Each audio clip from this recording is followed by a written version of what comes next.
Good morning, sweet ladies. Thank you for joining us in Far Above Rubies today. I'm so very glad that each of you are here. Today we are focused on Proverbs chapter 17, and we're going to take a quick look at verse 4. This passage says to us that wrongdoers eagerly listen to gossip, and liars listen closely to slander. Wrongdoers eagerly listen to gossip, and liars seek out and listen closely to slander. Okay, I taught on this particular verse 2 years ago when we did Proverbs. We go to Proverbs once a year for those who are new to the group. Every July we're going to go to the book of Proverbs, and so far this month I've made sure that I talk about different pieces of these passages instead of redoing a verse, okay? But for some reason I particularly really wanted to talk to you again, even though we did it 2 years ago, about this verse, this passage. Wrongdoers eagerly listen to gossip. We have always pretty much been taught that the gossiper is the person in the wrong. That the person who's sharing an untruth, half-truth, twisted truth, maybe truth but not healthy to share sort of information was the person that was sinning, okay? And yet in this passage, the wisest man, King Solomon, the wisest man who ever lived, tells us that wrongdoers are also the ones who are eagerly listening to gossip. You ever know somebody that maybe they're not the ones who are saying, hey, did you see what Susie was wearing to church today? But they're the ones who, as soon as that sentence is said, are pulling up a chair and grabbing their iced coffee and are like, ooh, let's talk about that, right?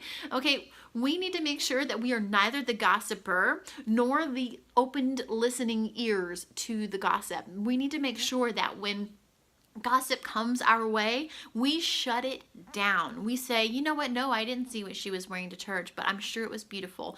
No, I didn't hear what she said about my pastor's wife, but I most certainly do not want to hear it unless it was good.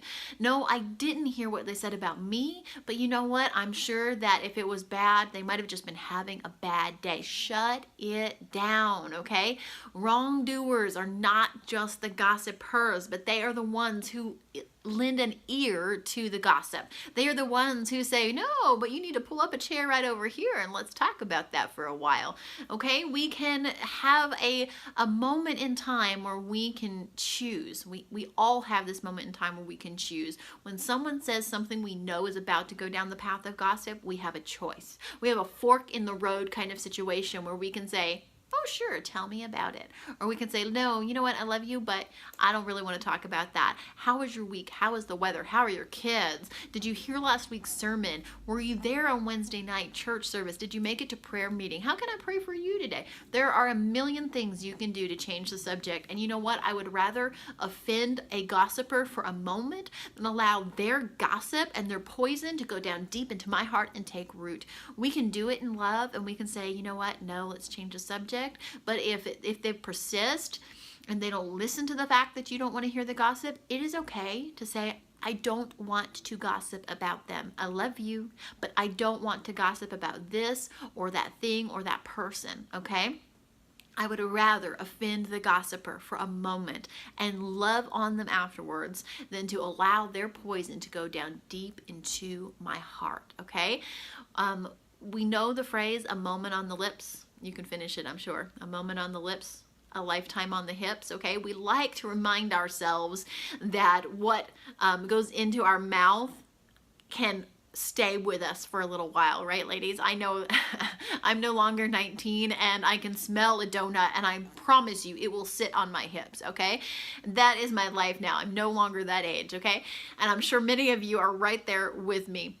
The same is true when we allow something for a moment on our ears. When we allow something for a moment to pass through our ears and we don't guard ourselves, then it's a moment on the ears and a lifetime in our heart. It's a moment on the ears and a lifetime in our spirits, okay? We have to make the decision to not eagerly listen to gossip. We have to make the decision to not allow slander to come into our ears, to not allow another person or even someone we consider a friend to tear down someone else in our eyes.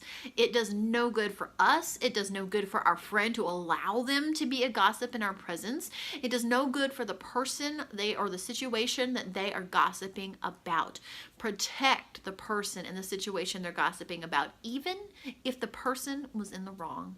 If person A wants to gossip to person B about person C, even if person C is wrong, even if they are sinning, even if they are crazy, even if there's an actual beef to be had with person C, protect them. Protect them. Remember what we talked about last week? Love covers a multitude of transgression.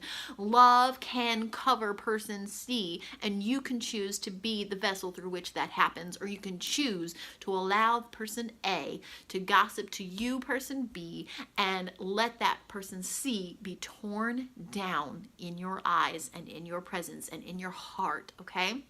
A moment on the ears, a lifetime in your heart. Don't let gossip take root in your heart. It's an addictive thing. It's a contagious thing. When you hear gossip and you allow that to happen and you don't shut it down, something inside of our human, broken, sinful nature wants to pass it along, wants to keep it going, wants to say, oh, you need to pray for sister so-and-so because this is what I heard was happening. And we use the guise of prayer. How dare us? We use the guise of prayer to spread gossip and slander and hurt our sister in Christ. Okay? We have an option every time someone opens their mouth to gossip about someone else. We have the option to say, you know what? I love them, and we're going to just keep their privacy protected. We're going to love them. We're going to pray for them. We're going to let love cover them. We're going to say, love's got you, baby. And we're going to move right along. How was your day? How was your week? How can I pray for you? Okay? Go and read Proverbs chapter 17. And there's a lot more in this passage that I could not cover today. So please go read it. If no one has told you lately, you are loved and you are cherished and you are valuable. You have beautiful, tremendous worth, my friend. And that worth is far above rubies. Know your worth. I'm reminding you all week long, know your worth. Thank you for being here with me today. If you're new, wave to me in the comments. Let me know where you're tuning in from, and I will see you all again tomorrow. God bless you.